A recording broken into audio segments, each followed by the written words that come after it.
Dans ce centre pénitentiaire américain, dans le Calvados, nous avons eu la chance de rencontrer le plus grand tueur en série de tous les temps. Certains le trouvent dangereux, d'autres très con. Voici son histoire.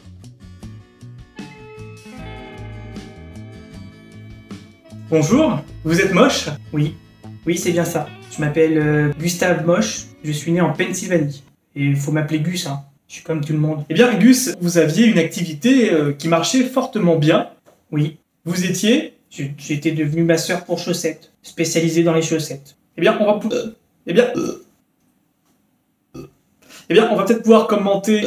Excusez-moi. Vous allez peut-être pouvoir commenter les images qui apparaissent à l'écran. Là, ce qu'on voit, c'est que je suis en train de faire un massage tantrique. Parce que je peux vous dire que quand vous passez une journée complète dans une chaussure qui est trop serrée, il y a de quoi devenir zinzin. On est dans l'état du massage de chaussettes. Il y a beaucoup de demandes. Non, massage chaussette. Vous le dites vite. Massage chaussettes. Vous faites erreur. Massage chaussette. Non.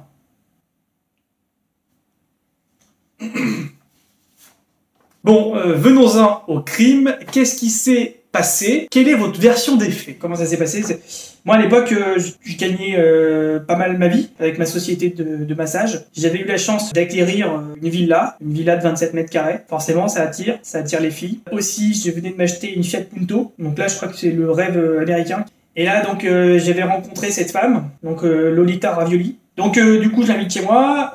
Je lui dis, tu veux un café? Elle me fait oui. Et je lui dis, tu veux combien de sucre? Et elle m'a répondu 2 sucres. Moi, dans ma tête, la réponse, c'était 1. Et elle a pas répondu par la bonne réponse. Tant pis pour elle.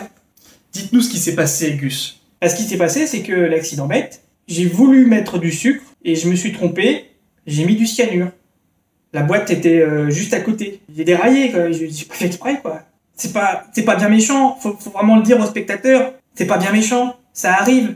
On est comme tout le monde, on n'est pas des bêtes. Quelle a été la réaction de Lolita quand elle a bu le café? Bah, la réaction, je dirais qu'il n'y en a pas eu. Hein. Elle bougeait plus, elle parlait plus.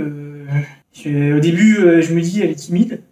Puis au bout de 3-4 heures, je me suis dit que non. Parce que là, quand même, elle commençait à baver. Je me suis dit, il y a un truc. Mais avez-vous des remords? Est-ce que vous vous en voulez d'avoir fait ça? Je répète la même chose que j'ai dit aux enquêteurs, c'est fatigant. La boîte de sucre était à côté de la boîte de cyanure. Donc je m'ai trompé, quoi. De toute façon, c'est toujours pareil. Personne ne me croit. Parce que moi, Lolita, vous savez, c'est pas ma faute à moi. Moi, Lolita. Quand la police a voulu se jeter sur moi, c'est pas ma faute. Lolita. D'accord. Est-ce que à un moment donné, vous avez tenté de la sauver? Ben bien sûr que j'ai essayé de la sauver. Au bout de 5 heures, j'ai vraiment commencé à m'inquiéter. Et ce que j'ai fait, c'est que j'ai pris mon couteau de cuisine préféré. Je vais essayer avec le couteau de racler un peu la gorge. Comme ça va faire remonter le mauvais truc, quoi. Le truc, c'est que mon couteau, comme elle bavait beaucoup, ça glissait. Donc, et je peux vous dire que il y en avait partout. J'ai même pas pu rattraper la moquette.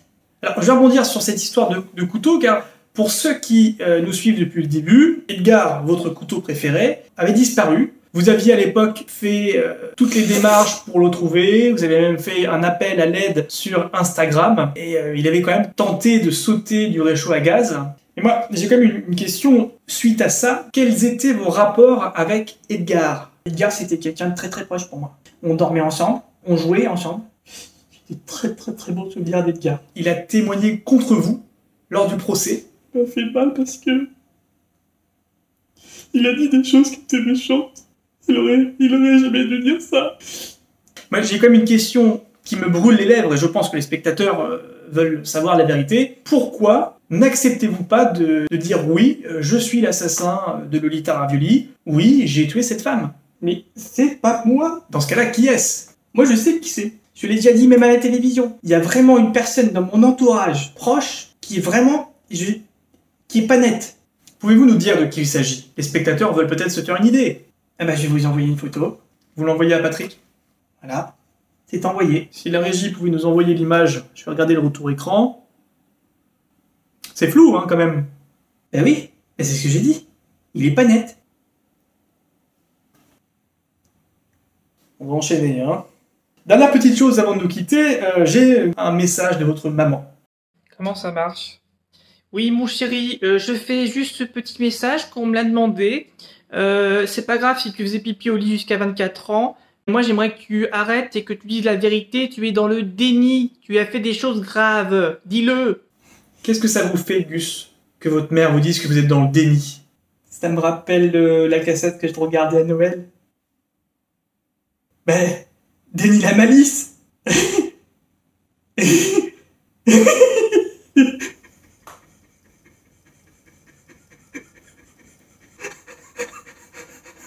Avez-vous d'autres souvenirs de Noël? Parce que ça peut être intéressant pour les spectateurs de comprendre peut-être ce qui s'est passé dans votre jeunesse. Pour Noël 94, j'avais demandé une guitare. Je ne l'ai jamais eue. Mais j'ai une bonne nouvelle. C'est que c'est mon avocat qui m'en a parlé il y a 2 jours, 3 jours. Il m'a dit, puisqu'il connaît toute mon histoire, tout mon parcours, il m'a dit, tu n'as pas eu de guitare électrique quand tu étais petit, mais là, je te garantis qu'à Noël prochain, tu auras une chaise. Moi, j'étais content. Chaise ou guitare, tant que c'est électrique et que ça fait de la musique, j'écoute ça.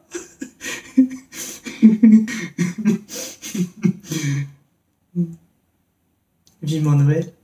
J'ai réussi à piquer une machine à café. Si vous voulez un petit café en scred, je vous en fais un. Parce que je vous aime bien. T'en veux un? Tu veux 1 ou 2 sucres?